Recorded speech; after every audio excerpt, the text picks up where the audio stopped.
Anyway, We all right, digress. I digress. so before I go on to number two, I just want to say, because it's so top of mind, just this is an emotional response to this. I cannot stand how spammy this outreach is by these Google rep teams. It's Yeah, man. ridiculous. I get calls 2-3 times a day on average from these Google reps. Whether or not I ask them to do it or not, they get recycled out. It seems like every 3 to 6 months. Then you have your client. Worst of all, if you're an agency running ads for other businesses, being contacted around behind your back in a lot of cases, whether that's intentional or not. It tends to be like, hey, you know what?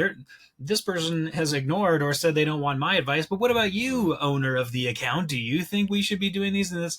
Now you're creating a huge headache for agencies to then have to speak with the client and manage their anxieties around, like, well, they're saying there's missed opportunities in the account. What are they talking about? It just really creates this very negative atmosphere, very toxic atmosphere. Michael, have you had these experiences? Can you understand where I'm coming from on the frustration there? You know what, Corey? I hear you and I understand you. And I hope you felt this space is safe to share yourself. So thank you for sharing that. I've received that and I feel it, my brother. Come on, Michael. Okay. Come on, we're being serious here. This is the PP Seriously Unfiltered. Look, this is the trauma response I had. I remember I was on a hike one day, probably about 2 or 3 years ago. And I just kept getting these fucking calls, man. Yeah. And I just I just bought a new number after that. And I just was just like, I'm sick of this. Every time I'd answer the call, I'm like, stop calling me. Take me off the list. I would literally say, no, take me off the list. They're like, yep, okay, we've done it. They didn't do it. And it was the same with the emails, man. So anytime I actually changed my phone number that goes into the Google Ads account, not that I need it, is actually a burner number that it's like a second number I have, like a VPN kind of number. It's a US number. I'm in Australia, obviously. Just for Google Apps.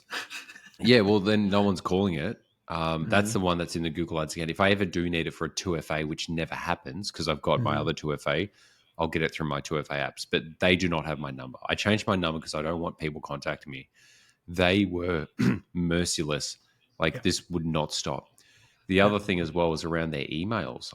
Every time I get one from Google, I press the reported as spam straight away. Yep. Nice. So it means that number one, that person can't get in contact with me again. Two, hopefully that the Gmail systems will start flagging these types of emails as spam so that other people don't get the same thing. But I've had recently a client of mine who's spending probably between $40,000 to $60,000 a month. So on a good end, they've just had a Google rep just reach out to them, just do all this annoying stuff. And I'm like, I just kind of surrendered to it. I'm like to him, because I've got a good relationship. He's actually a friend of mine now. I'm like, bro, they gave him a pitch deck. And I'm like, man, I put it through ChatGPT and I'm like, what does this actually tell you to do? There's all this data it says, but it's I'm like, this data they say, I'm like, what time frame is it over?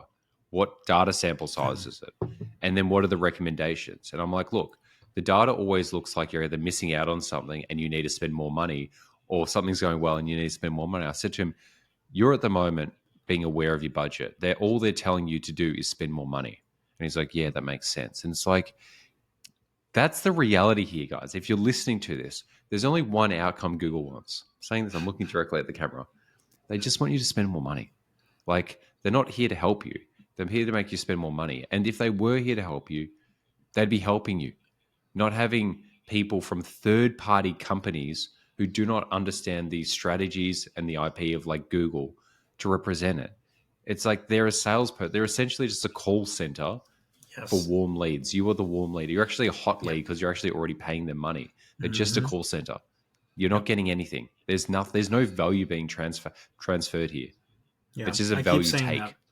I keep saying that too. These are salespeople. I think that is the quickest way to understanding with clients is these are salespeople at its core. I love, Michael, that you see people defend it. Well, my rep is really great. They come up with some really creative ideas and blah, blah. I'm thinking, okay, it's probably one of those partner program, the top tier, quote unquote. Yeah. Oh, you've been entered into the top tier program. You're going to get a better rep than before. And to be honest with you, again, it doesn't mean that it becomes unbiased advice. It might be decent advice, but it doesn't become unbiased. It's still the company you're spending money with to advertise on. they're still the ones giving you the advice. You don't think there's going to be any bias in that inherently? Yeah. And if you're spending that much, why do you need an agency to run your ads and a Google rep? Like, there's just no. You're just going to end up stepping on each other's toes. And I would believe me, as challenge. go ahead, go ahead. So I just want to put in there. I would challenge anyone to say what good ideas have they put forward, Mm, and actually just document that. What good yeah. ideas are being put forward here, and the ideas, if they were implemented, what Mm-hmm. were the outcomes? The outcomes, yeah. And you got to go to yourself, well, if these are so good and this was the outcome, why weren't you originally just doing that? Mm-hmm. Exactly. Like it Yeah. it's sometimes it's a blind leading the blind, and because they're from Google, there's this sense that like they're an authority in this situation. They're not. Mm-hmm. Right. They're the authority on owning the platform, but they're not the authority on leading development. Like that's why people like you and me and hey, there's billions of dollars being transacted in management fees for people to run these services, and not because we're scamming people. It's that the systems and guidance that Google and Facebook people know inherently is insufficient. And they're trying to grab that market share back of going, well, if we can automate this and teach people more, they'll have less on management fees, more back into the channels. So they're trying to Mm-hmm. shift that money back from that management side in internally. Now, look, to be fair, they have the right to do that. And if they did it properly, they have the right to take clients away from us, but they don't. That's the reality. And I can say Yeah, it that is. because like I make my money selling management fees, but at the same time, I say no to more people than yes. I only say yes to people where I'm like, I can make a significant impact Yeah. and I know I can actually do the work. There's most Yeah. people I can't because of their business is average. So maybe they should be speaking to the Google rep. But the smaller the clients, the more likely they are to follow the Google rep's advice, and they're more likely to get horrible, horrible results rather than if they invested that money into a specialist who's actually good to actually start making their business money. Yep. It's so you can see it. I've seen it with very intelligent, seemingly intelligent Seemingly. people that I've There we worked go. with. I mean, I have to be honest, right? Seemingly Yeah, intelligent people yeah. who they seem like good, smart business owners. They have been having a Google rep manage their account for them because it's free, and they have this assumption that these Google reps have this internal knowledge. They've got, they can see the insides of the models and stuff. They can't. I mean, even the data engineers that are creating these algorithms don't know exactly why they're doing what they're doing. That's inherently part of the Yeah, black it's box crazy. of smart bidding and machine learning. So, for please, any of you guys are spending anywhere decent, 10,000 plus a month, and you've got the budget to afford a professional media buyer, you got to stop being cheap and just giving it to a Google Ads rep with the Yeah. assumption they're going to come up with things that are so clever, that are so great for your business. They will always be inherently biased to funnel more money into Google's pocket than your own. And that's not like, I'm not trying to say that they're all evil reps. I'm sure there's a lot of good reps out there that have good intentions, but it doesn't mean that, like you They're said, the competent. higher ups are not pushing certain Yeah. things on them. And if they were so great at Google Ads, they wouldn't be Google reps. I would Yeah. assume they would probably be running their own freelance or their own agency, running Google Ads for people, right? Now maybe that's something they want to eventually do. So I'm not saying it's all evil. I'm not saying that every piece of advice is going to be bad. I am more complaining about the way that they spam and make the job of agency partners so difficult by like seemingly harassing and spamming the clients and or the agencies. And Mm. like I said with the emails, I mean it's these subject lines like, this is your last chance to get support from Oh, Google, and it's like, are you kidding me? You're going to use that type of tactic here? Believe me, they're not going anywhere. They're going to keep asking you for yeah. more money. So Yeah. I think Anyone it's who kind of used no. direct response, that there's no scarcity. Anyone who uses scarcity language to try to sell you, there's no scarcity. Mm, And the yeah. other thing is, this is just like me just doing my random thinking patterns is you look at a lot of companies and you see, okay, this company's good. Some of their team members left and they started their own business. And you can tell if somebody's good based on how many people of their alumni, like ex-workers, have gone off. So like, Google have had that, and Facebook. You hear about all these tech entrepreneurs. And look, it's kind of like Harvard. Harvard let the best people in. So the probability that they're going to be the smartest people when they come out is still high. There's never been an agency owner that I know of, or the top specialist authority in the world where they're like, I used to be a Google Ads rep, and these are all the secrets I know, and I'm going to teach them to you. There's no one who's ever gone like, it's never that story. It's either, hey, I've been freelancing by myself my whole time, or I used to work for an agency and then I've gone off and done myself. No one's ever like, I worked on the inside of Google. I know the ins and outs. You should follow me. It's not like, you know, how there's like podcasts about people who used to be like ex-CIA spies and they're like, here are the tactics. Or Yeah. Tristan Harris, who used to be like the tech dude for like Google and how to make it more addictive and stuff like that. And then they've come out and they're teaching you stuff. There's no reps that come out and go, here's the secrets. Or there's no reps who actually do anything after it. They're fly by night. They come and they go. And the unfortunate thing is, you can tell by Google that a lot of they're sourcing them from countries that they know they can get cheaper labor from. Probably. Yep. That's from my direct experience. Is it's from countries where they can get cheaper labor, and then you've got to think, well, are they doing it because the talent pool's better there, or are they just doing it because it's cheaper labor?